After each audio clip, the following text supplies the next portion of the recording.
రాజధాని అమరావతిపై వైసీపీ చేస్తున్న కుట్రలను సాగనివ్వబోమని రైతులు ఐకాస నేతలు స్పష్టం చేశారు. అటు తుళ్లూరులో జేఏసీ నాయకులతో సమావేశమైన ఎమ్మెల్యే శ్రావణ్ కుమార్ రాజకీయ ప్రయోజనాల కోసం రాజధానిపై విష ప్రచారం చేస్తున్నారని మండిపడ్డారు.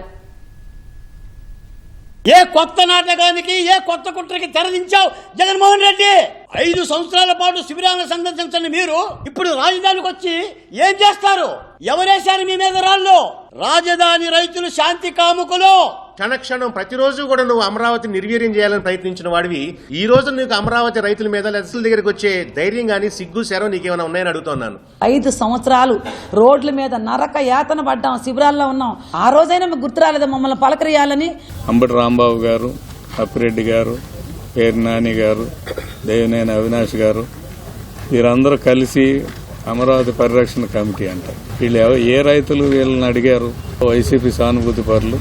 వారికి ఏదో వ్యక్తిగతంగా అన్యాయం జరుగుతుందనే అంశాన్ని అడ్డం పెట్టుకొని మీరు అమరావతికి వచ్చి రైతులని మేము పరిరక్షిస్తామని చెప్పడం అనేది పూర్తిగా అవాస్తవం అని చెప్పి తెలియజేస్తున్నాను.